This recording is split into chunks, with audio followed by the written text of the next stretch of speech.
Welcome back. This is Abraham YouTube channel, and this is just a continuation. This is part 2 of step-by-step green card process. It is a series, and this is just a continuation. In part 1, we were discussing about first notification letter, and we will continue from there.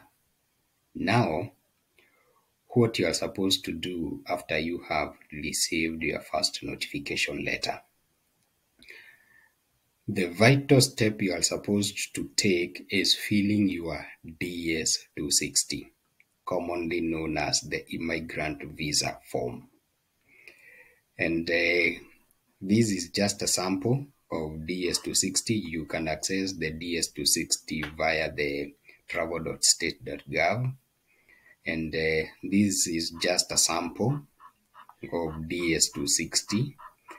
I have made a video on how to access DS-260. So this is the second step you are supposed to take. But before filling this form, there are requirements that you need to have. One, you need your passport or your travel document, because you need to include your travel document number in this form. Secondly, you need a host address. So you cannot fill this form without having a host address in your travel document, that is passport. So I can advise you to, once you have submitted your entry, if you don't have a travel document, it is a higher chance for you to seek a travel document, so that you will not delay your DS-260 submission. One thing you need to know about DS-260 is that the area you submit your DS-260, the area you will get an interview.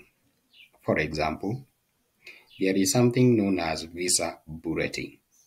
Visa bulletin is all about case number being current.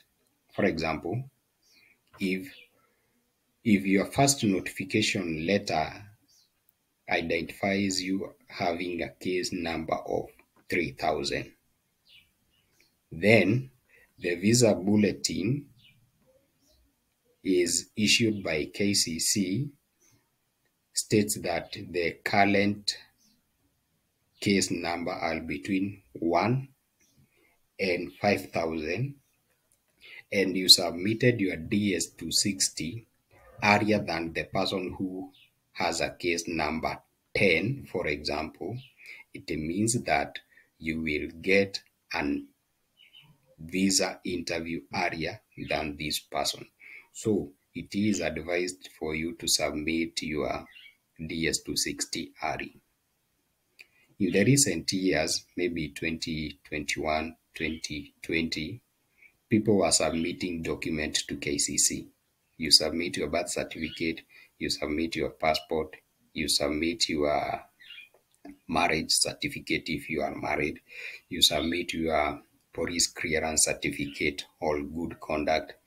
Those documents were being submitted after you have submitted your DS-260. The KCC will review your DS-260 and request you to send the documents. But currently, that is not the case.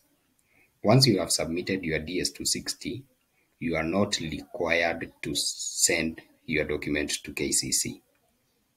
You are supposed to wait until you receive your second notification letter and then go with the documents to your embassy. Now, after you have received you have submitted your DS-260, you should wait and you will receive a second notification letter, commonly known as 2NL. What is 2NL? 2NL is just a letter that informs you that you have been scheduled for an interview at a particular location, at a particular date, at a particular time. And this is just an example of second notification letter. Here it is, as you can see.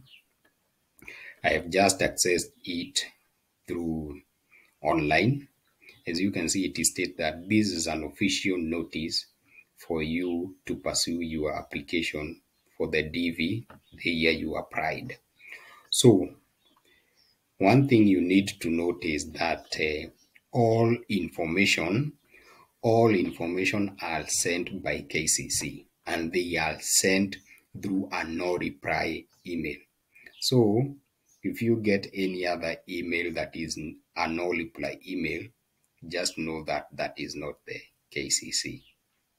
All unless you have been using an official email for the US Embassy of your country, other emails might be a scam. So you have found that you have won the green card, or you have been selected. You submit your DS-260 as early as possible. You will get a second notification letter. This will tell you that you have been scheduled for an interview. Now, what are you supposed to do once you have received your 2NL? I will do that in a part 3 of this video, so that I can keep you informed. I keep you updated, and as we continue applying for the DV 2025. Thank you very much. Adios.